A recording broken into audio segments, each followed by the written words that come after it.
नमस्कार, आप देख रहे हैं बिस्तक। मैं हूं आपके साथ अर्णिमा द्विवेदी। आज बात करेंगे एक शख्स की जिनका नाम है रजत। बात है उनकी सेविंग से रिलेटेड और उनके रिटायरमेंट प्लान से रिलेटेड। क्या है पूरी कहानी, चलिए समझाते हैं। तो रजत कर रहे हैं बुढ़ापे का इंतजाम। अगर अभी से करने लगेंगे तो 60 साल बाद भी उनका जीवन मौज में कटेगा। रजत और उनकी वाइफ अपने रोजमर्रा के खर्च, मेडिकल पर होने वाले खर्च के लिए किसी पर निर्भर नहीं रहना चाहते। वो खुद के भरोसे रिटायरमेंट के बाद अपना जीवन जीना चाहते हैं। अब सवाल ये कि आज जो सामान 10 रुपए का मिल रहा है वो 30 साल बाद आखिर होगा कितने का। ऐसे में रजत को एक ऐसा प्लान बनाना चाहिए जिससे बुढ़ापे में उन्हें इतनी रकम मिल सके कि उस वक्त की जरूरत हो। रिटायरमेंट की प्लानिंग के लिए सबसे पहले इस बात का आकलन भी उन्हें करना होगा कि 60 साल की उम्र होने के बाद रजत को अपने रोजमर्रा के खर्च के लिए मंथली कितनी रकम की जरूरत होगी। इसके लिए सबसे पहले उनका मौजूदा खर्च चलिए जान लेते हैं और फिर इसको रिटायरमेंट प्लान में कन्वर्ट करेंगे। रजत के लिए मासिक बजट का प्लान है। उनकी कुल आय है 78,000।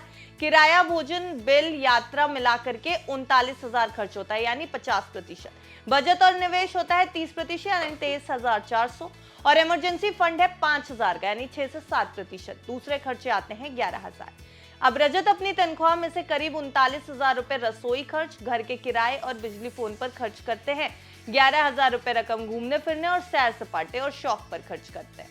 इस तरह से उनका महीने का खर्च लगभग 50,000 रुपए बैठता है। इस खर्च के बाद उनके हाथ में 48,000 रुपए की रकम बच जाती है। इस 48,000 में रजत को इमरजेंसी फंड भी बनाना है, अपनी जरूरतों के हिसाब से दूसरे निवेश भी करने हैं। इन सब के साथ रिटायरमेंट की भी प्लानिंग करनी है। 30 साल बाद का अगर गुणा देखें तो 30 साल बाद आज का 39,000 रुपए आखिर कितना होगा। पहले ये पता लगाते हैं कि रजत को रिटायरमेंट के बाद हर महीने कितनी रकम की जरूरत होगी। मौजूदा समय में रजत का घर खर्च 39,000 रुपए है। अगर महंगाई दर 5% मानी जाए तो आज से 30 साल बाद रजत को हर महीने करीब 1,68,556 रुपए की जरूरत होगी यानी सालाना करीब 20 लाख रुपए चाहिए होंगे। निवेश सैलरी का 30% यानी 23,400, इसमें 15,000 रुपए रिटायरमेंट फंड में डाले जा सकते हैं। बाकी के 8,400 रुपए दूसरे निवेश में, जैसे कि बच्चों के भविष्य के लिए, कार वगैरह या घर वगैरह लेने के लिए आप जमा कर सकते हैं। अब रिटायरमेंट के लिए अलग अलग योजनाओं में इसे अगर डिवाइड कर दें जिससे कि आपको जोखिम संतुलित हो यानी जो आपका रिस्क है वो संतुलित हो और ज्यादा रिटर्न मिल सके, इसके लिए म्यूचुअल फंड की एसआईपी करनी चाहिए, नेशनल पेंशन सिस्टम का फायदा उठाना चाहिए, पीपीएफ में निवेश करना चाहिए। और अब ये सब कैसे करना चाहिए वो कैलकुलेशन भी आप समझिए। एसआईपी की बात करें तो 10,000 रुपए के मासिक रिटर्न यानी 12% प्रति वर्ष के औसतन रिटर्न के हिसाब से आप 29 साल के लिए करिए एसआईपी। निवेश की राशि हो जाएगी 34,80,000। रिटर्न मिलेगा 2,77,32,000 का और कुल अमाउंट आपका हो जाएगा 3 करोड़ से भी ज्यादा का। अगर आप एनपीएस में निवेश करते हैं तो 3,000 रुपए मासिक निवेश करिए। यहां आपको रिटर्न मिलेगा 9% प्रति वर्ष एवरेज वे में। अवधि होगी 29 साल की। निवेश की गई राशि को करीब अगर 11 लाख रखे तो इंटरेस्ट मिलेगा 49 लाख का और टोटल हो जाएगा करीब 60 लाख। अब बाकी के 40% सालाना में करीब 24 लाख यानी मंथली पेंशन जो आपकी है उसमें से 60% की एक मुश्त निकासी अगर कर दें यानी 36 लाख रुपए, फिलहाल 7% ब्याज दर से हर महीने मिलेगी आपको 14,000 रुपए पेंशन।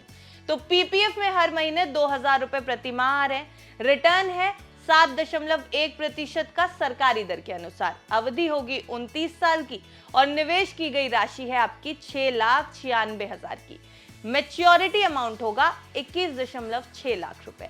यानी रजत को 60 साल की उम्र में मिलने वाली कुल राशि किस तरीके से होगी, अब ये कैलकुलेट अगर किया जाए तो आती है रिटायरमेंट प्लान से मिलने वाली कुल राशि 3,67,00,000 यानी 3 करोड़ एसआईपी के थ्रू, 36 लाख और 21 लाख बाकी की सेविंग्स। इसमें एनपीएस और फायदे के अमाउंट के तौर पर, पीपीएफ के फायदे के अमाउंट के तौर पर ये दोनों राशियां मिली हुई है। सरकार को टैक्स देने के बाद राशि की एफडी करने पर करीब 1.5 लाख रुपए हर महीने की कमाई हो सकती है।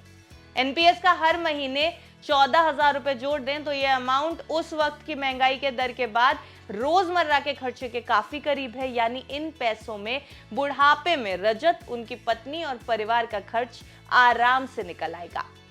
हमने ये पूरा कैलकुलेशन आपको जो बताया है उसके पीछे की मंशा यही थी कि अगर आप अपना रिटायरमेंट प्लान कर रहे हैं तो उसे किस नजरिए से करें, अपनी इनकम को कैसे डिवाइड करें, और जितनी भी सेविंग स्कीम्स इस समय बाजार में मौजूद हैं या सरकारी एम्प्लॉय अगर आप हैं तो आपके लिए सरकार की तरफ से जो बेनिफिट मौजूद है उसको आप कैसे प्लान करें। हमारी ये रिपोर्ट आपको कैसी लगी हमें कमेंट सेक्शन में जरूर बताइएगा और चैनल को सब्सक्राइब करना मत भूलिए ताकि ऐसी दूसरी इंफॉर्मेशन आप तक जल्द से जल्द पहुंच सके। देखते रहिए बिस्ता।